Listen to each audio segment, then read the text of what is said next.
విజయవాడ రవాణా రూపురేఖలను మార్చే metro rail ప్రాజెక్టుపై ఇప్పుడు పెనుదుమారం రేగుతోంది. రాజధాని అమరావతికి కనెక్టివిటీ పెంచే ఈ డ్రీమ్ ప్రాజెక్టును మాజీ ఎంపీ కేశినేని నాని ఎందుకు తీవ్రంగా వ్యతిరేకిస్తున్నారు?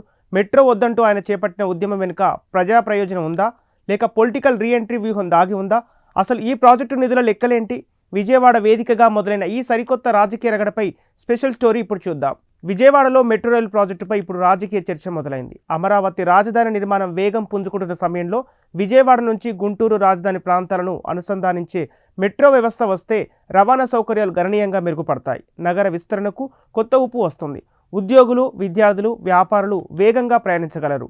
భవిష్యత్ అవసరాలను దృష్టిలో పెట్టుకుంటే ఈ ప్రాజెక్టు విజయవాడకు కీలక మౌలిక వసతిగా మారే అవకాశం ఉంది. అయితే మాజీ ఎంపీ కేశినేని నాని మాత్రం మెట్రోకు వ్యతిరేకంగా గళం వినిపిస్తున్నారు. మెట్రో కోసం ఖర్చు చేసే మొత్తాన్ని నగర మౌలిక వసతులపై వెచ్చిస్తే మరింత ప్రయోజనం ఉంటుందని చెబుతున్నారు.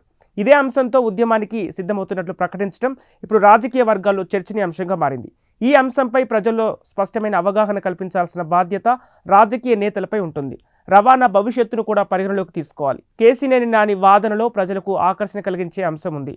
మెట్రో రైలు కన్నా ముందుగా రోడ్లు, డ్రైనేజీ, పారిశుద్ధ్యం, పార్కులు, తాగునీరు, ట్రాఫిక్ నిర్వహణ వంటి సమస్యలు పరిష్కరించాలి అనే అభిప్రాయం చాలా మందిలో ఉంటుంది. అందుకే మెట్రో వద్దు, విజయవాడను ముందుగా అభివృద్ధి చేద్దామనే నినాదం కొంత భావోద్వేగ స్పందనను తెచ్చే అవకాశం కనిపిస్తుంది. అయితే విమర్శకులు మాత్రం దీనిని ప్రజా సమస్య కంటే రాజకీయ వ్యూహంగా చూస్తున్నారు. నగర అభివృద్ధి పేరుతో ప్రజల్లో వ్యతిరేకత పెంచడం ద్వారా తనకు రాజకీయ గుర్తింపు తేవాలని నాని ప్రయత్నిస్తున్నారనే వ్యాఖ్యలు వినిపిస్తున్నాయి.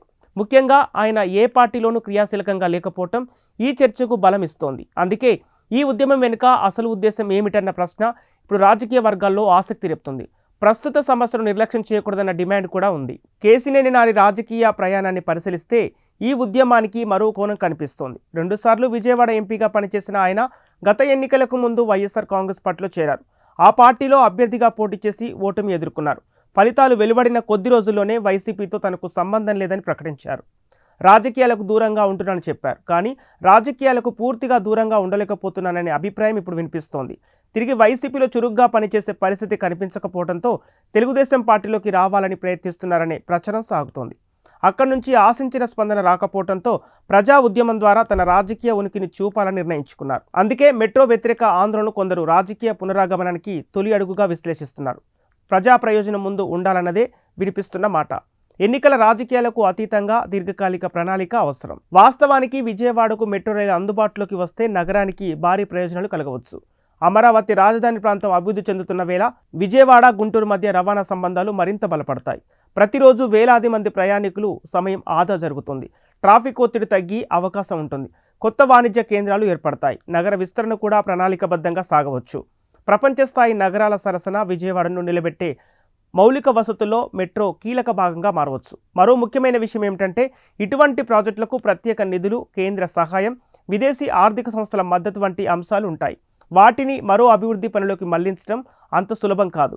ఈ విషయాలు మాజీ ఎంపీ కూడా తెలుసని విమర్శకులు గుర్తు చేస్తున్నారు. అందుకే కేశినేని నాని చేపట్టబోతున్న ఉద్యమంపై భిన్నాభిప్రాయాలు వ్యక్తమవుతున్నాయి. విజయవాడ అభివృద్ధి కావాలనే ఆకాంక్షను ఎవరు వ్యతిరేకించారు. కానీ ఒక మౌలిక వసతి ప్రాజెక్టును నిలిపివేయటం ద్వారా నగర అభివృద్ధి వేగం పెరుగుతుందా అన్నదే అసలు ప్రశ్న. మెట్రో అవసరమా? దాని వ్యయం ఎంత? ప్రయోజనాలేమిటి? ప్రత్యామ్నాయ రవాణా మార్గాలు ఏవి అనే అంశాలపై నిపుణుల చర్చ చాలా అవసరం. రాజకీయ నినాదాలతో నిర్ణయం తీసుకోవడం కంటే వాస్తవ గణాంకాల ఆధారంగా ప్రజలకు స్పష్టత ఇవ్వాలి. కేశినేని నాని నిజంగా విజయవాడ అభివృద్ధి కోరుకుంటే మెట్రోతో పాటు రోడ్లు, డ్రైనేజీ, పారిశుద్ధ్యం, పార్కులు, ట్రాఫిక్ పరిష్కారాలపై సమగ్ర కార్యాచరణ కోరవచ్చు. అలా చేస్తే ఉద్యమానికి మద్దతు బలపడుతుంది. లేకపోతే అది రాజకీయ పునరాగమన ప్రయత్నంగానే మిగిలిపోయే ప్రమాదం ఉంది. ఇదే ఇప్పుడు విజయవాడలో చర్చగా మారుతుంది. అందుకే ప్రజలు కూడా వివరాలు తెలుసుకొని నిర్ణయించుకోవాలి. రాజకీయ ప్రచారాన్ని పక్కన పెట్టి వాస్తవాలను చూడాలి.